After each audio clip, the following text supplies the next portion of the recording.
feel like I can do some stretches.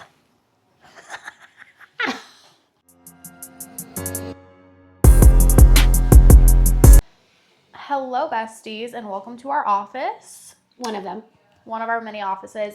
We decided that today we wanted a little cozy setting. We like to change it up. Yeah, so welcome back to Behind the Brilliance. I am Ashtyn. And I'm Danielle. And today we are talking about how to increase your speed without sacrificing the quality of your work. Because everybody's like, I want to be the fastest lash artist in the world. Like, you want to be quick. That's what sets you apart. Nobody wants to lay down for 3 hours getting their lashes done. But a lot of the times when you are trying to be speedy fast, you're actually compromising your results. Yeah. And I think that as an educator of many, many years, I see people rushing to be fast before perfecting their technique first. So we're going to talk about a few ways that you could probably dial your technique in better, focusing on that, which will end up resulting in a faster speed anyway. Instead of rushing or focusing on speed, you can focus on certain parts of your technique. Yeah, and this is coming from people who, me for example, I can do a full set in an hour and a half to 2 hours, 2 hours tops, and my fills take me an hour, 45 minutes to an hour, and I always have perfect retention. So we're very credible. Yes, and speed is a byproduct of technique. So one thing that could be getting in the way of your speed is your position and your ergonomics. So if you're not actually, how funny, we didn't even plan this. Funny enough, you should be at a good height to the table. I like to say that I like my chest kind of right at the table length, table height. I got taught boobs to the head. Boobs to the head, not me, didn't say Not that. by you. Yeah. I say boobs to the table. I don't think you should put your boobs on your client's head, but boobs to the table usually means that you can gently rest your forearms on the edge of the table, therefore gently resting your hands on the client's head, which stability and positioning is going to give you more leverage to work quickly and efficiently. Position and ergonomics are one good step to evaluate to see if that could be something getting in the way of your speed. Isolation. So, do you want to talk about isolation and speed? It's important to this. I'm going to sound crazy. Slow down, speed up. If you slow down and you make sure that your isolation is literally perfect, it's going to eventually speed you up, because at the end of it, you're not going to have to go through and remove all the stickies, and your lashes are going to be placed perfectly. We'll get into that, but your lashes are going to be placed perfectly. Nothing's going to be falling off, and you're going to be done when you're done, instead of brushing through and half of the lashes falling off and then having to go back through after spending an hour on the appointment. Exactly. Yeah. I went through a whole segment in my beginner lash artist career where I was just going so fast. I was booked back to back to back to back, and I would literally spend 10 to 15 minutes at the end of every appointment redoing, undoing, and it's not worth it. So if you're mindful and you're methodical and you take your time, then you won't have to repair as many lashes towards the end. And if you're not repairing your own work, then you are also doing yourself a disservice, because I've seen a lot of lash artists that don't check their work right at the very end to make sure they've undone every sticky that could possibly happen. That's going to result in client discomfort, poor client retention, because if they're not happy with their lashes, sometimes they won't even tell you and they won't come back. So that just, leads to many other issues. I think we should talk about placement really quick as well. Well, that probably goes into muscle memory too. So period. What are you going to say about placement? I think that is really important, because I think that a lot of people, when they're placing a lash on a lash, they aren't looking for the wrap of the lash. They're just kind of placing it on top, and it's going to stick because there's glue, but it's not fully wrapped around the lash like it needs to be. And that's what causes lashes to come out quicker, because the bottom of the bond isn't fully attached to the lash. It's not fully wrapped up. I feel like I know that the lash is getting held on perfectly if I kind of can feel it almost magnetized to the lash. It snaps in. Yes. Yeah.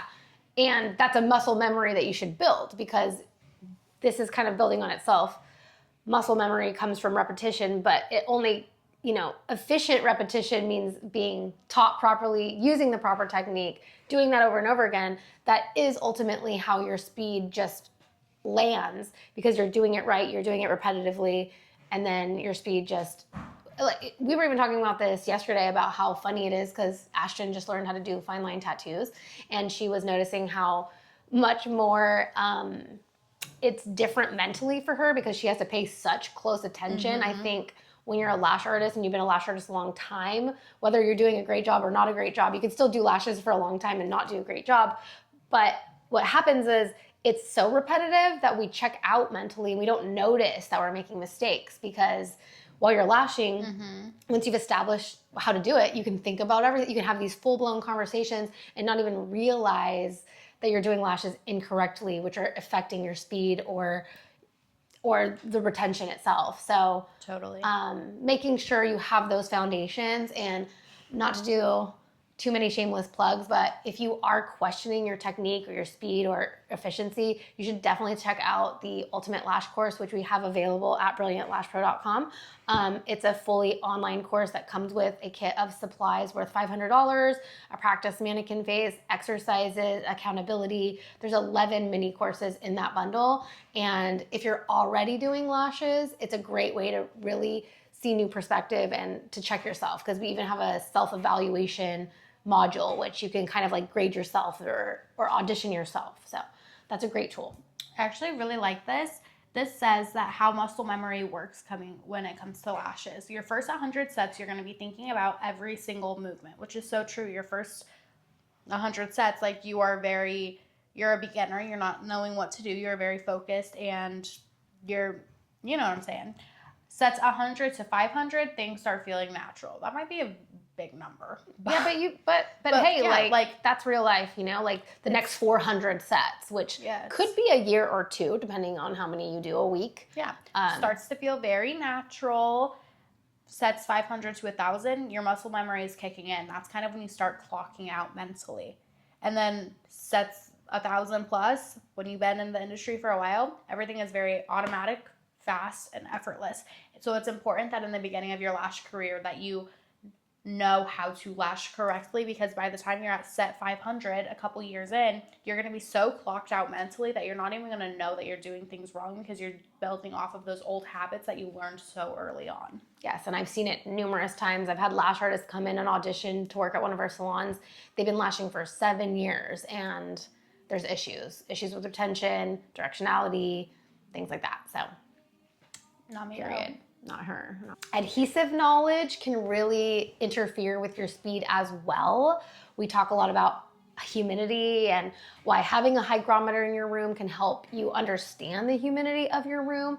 Understanding that the higher the humidity, the quicker your adhesive can cure. So knowing if your space in particular fluctuates a lot would help you understand why things might be changing, because they do change. So having some adhesive knowledge really helps with understanding your speed.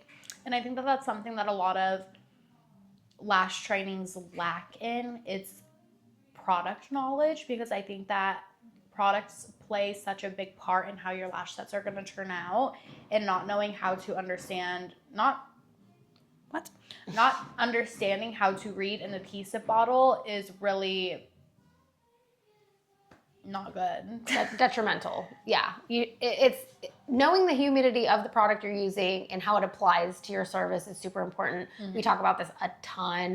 We have a whole lesson on it in the Ultimate Lash course, but we post about it all the time. If you have any questions about any of our adhesives, let me know and I can help you out as well.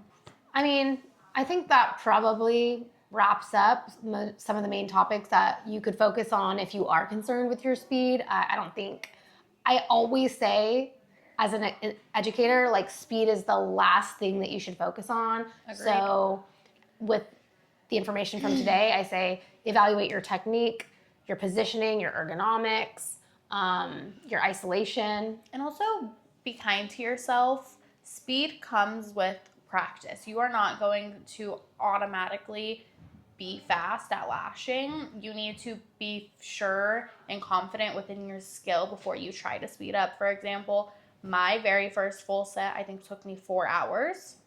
A year later, my full sets took me 2.5 hours.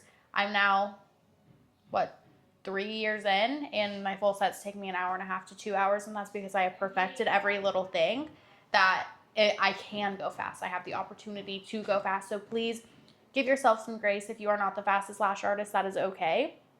But also remember, as a client, do be careful going to those super fast lash artists, because being fast doesn't mean you're skilled either. Yeah, be careful. Fast lashes does not mean good lashes, ever. Exactly.